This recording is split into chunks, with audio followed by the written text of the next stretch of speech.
Bem-vindo, bem-vinda à lição número 3 dessa nossa série da classe de professores, dessa série da lição da Escola Sabatina, que trata do assunto da aliança de Deus com o ser humano.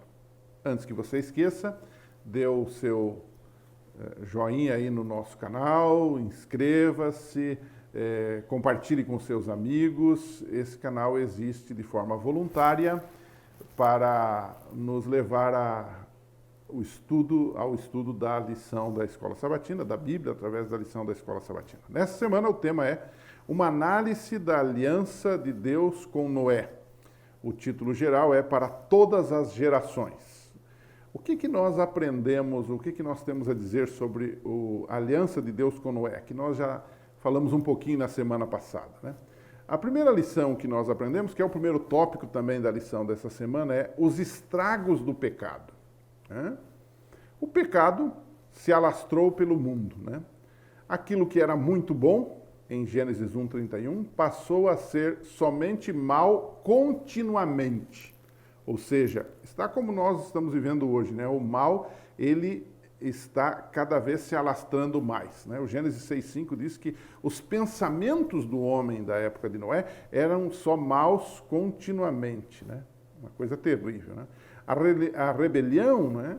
Ela atingiu proporções terríveis nos dias de Noé. E Deus precisou, Ellen White diz isto, precisou dar uma resposta, dar a sua resposta. Lá no Patriarcas e Profetas, página 90, Deus precisou interferir. E assim acontece em momentos diferentes da história da humanidade e vai acontecer agora no fim, de forma definitiva. Né? Então, a Bíblia diz que Deus chamou Noé.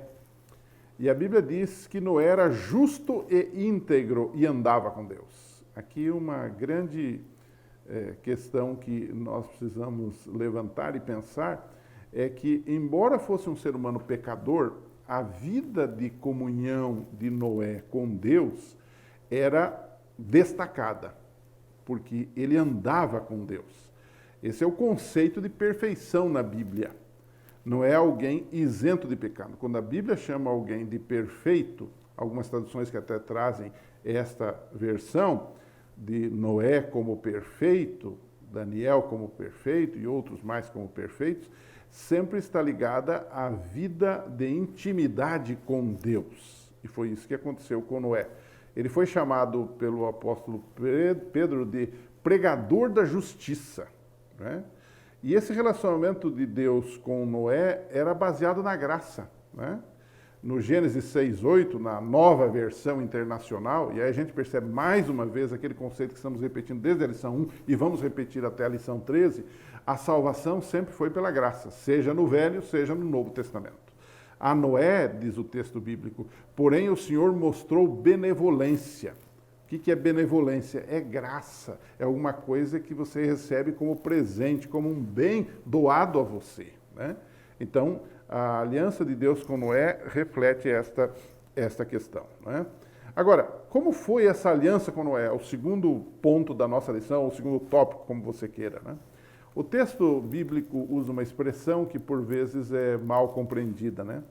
O Gênesis 6 diz que Deus arrependeu-se de criar o homem e então deu ao homem um tempo de graça de 120 anos para que ele se arrependesse. A palavra arrependimento, aqui o Deus arrependeu-se, na versão grega do Velho Testamento, que é a Septuaginta, aparece a palavra grega metamelomai. Metamelomai quer dizer mudança de atitude, não mudança de mente, como é a palavra normalmente usada no Novo Testamento para arrependimento, que é a palavra metanoia, que é mudança de mente, mudança de rota. Então, eu sou pecador, eu cometo pecados diversos e quando a palavra de Deus chega a mim, quando o Espírito Santo toca em mim, eu sinto a vontade de mudar. Isso é o arrependimento do ponto de vista bíblico. Não é? É tristeza pelo pecado e necessidade de abandono do pecado. Isso se faz, logicamente, pelo poder de Deus. Agora, a palavra metamelomai, que foi traduzida como arrependimento em Gênesis 6, na verdade, não reflete Deus mudando a sua mente, porque ele não erra. Deus é perfeito. O que ele muda, que ele se arrepende, ele muda a sua atitude, ele muda a sua trajetória. Isso acontece em vários lugares da Bíblia. não é? Deus trabalha nos contextos, não é? Sem perder a sua identidade e sem perder a sua vontade soberana. Não é? Então o texto diz que Deus se arrependeu. No entanto, Deus, mesmo se arrependendo de criar o homem, não quis destruí-lo sem antes avisá-lo. Deus fez uma aliança, um pacto com Noé. Quem quisesse poderia ser salvo. Essa aliança teve a parte de Deus, quando ele chama isso de minha aliança, e a parte de Noé e sua família, que deveriam agora obedecer e entrar na arca. Né? São dois aspectos, dois elementos desta aliança com Noé. Né? Veio então o dilúvio, e após a destruição, Deus ainda dá um sinal. Veja, esse é um detalhe novo dentro de uma aliança. Deus dá um sinal, que foi o sinal do arco, né, que hoje chamamos de arco-íris, né? Embora a palavra arco-íris não esteja lá no original. Mas aparece o arco de Deus e é entendido como sendo o arco-íris, que é um símbolo da aliança de Deus com a humanidade e da preservação dessa própria humanidade em Gênesis 9, 12 a 13. Né? Então, como eu já disse, dois detalhes devem ser destacados aqui nessa aliança com Noé.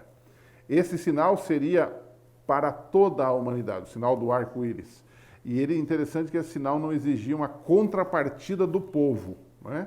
Diferente de em outros momentos, que nós vamos estudar ainda, que Deus exigia uma certa contrapartida do povo, como por exemplo na circuncisão, não é? Que Deus, o povo precisava praticar a circuncisão, não é? O segundo ponto que nós devemos destacar, o segundo detalhe, né, dessa aliança com Noé, é que somente Noé e sua família foram preservados do dilúvio. Gênesis 7, 23. Não porque Deus determinou, foi porque as pessoas não se arrependeram e não creram. É simples de entender isso. Alguns podem dizer que aqui temos uma predestinação. Absolutamente não.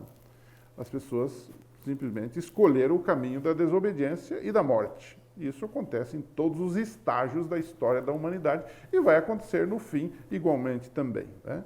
Mas é interessante que Noé e sua família são um tipo, como eu já falei na semana passada, do remanescente fiel, ou seja, de um povinho que sobrou de uma massa de pecado e que agora obedece a Deus e que é salvo para preservar a vida e para preservar a história e para preservar a própria vontade de Deus. Então, isto é repetido em vários lugares da Bíblia e culmina no Apocalipse com o povo de Deus. No Apocalipse 12, verso 17, que Deus tem um povo nesse tempo do fim que guarda os seus mandamentos e tem a fé em Jesus. Não é? O chamado povo remanescente. E aí eu quero concluir fazendo uma colocação. O fato de nós sermos considerados, nós pelo menos dizemos que somos, né, o remanescente, ou seja, o povo de Deus do tempo do fim, de Apocalipse 12, 17, Apocalipse 14, 12, né? Aí vem uma pergunta, às vezes nós adventistas nos atrapalhamos com isto. Alguns dizem que nós somos remanescente, por isso somos orgulhosos, prepotentes, sectaristas, não é verdade? Alguns acham que nós somos melhores que os outros. Bom, quando usamos essa expressão remanescente, não significa nada disso. Não significa que somos melhores, porque tudo é uma questão da graça de Deus, porque nós somos pecadores, essa é a grande questão.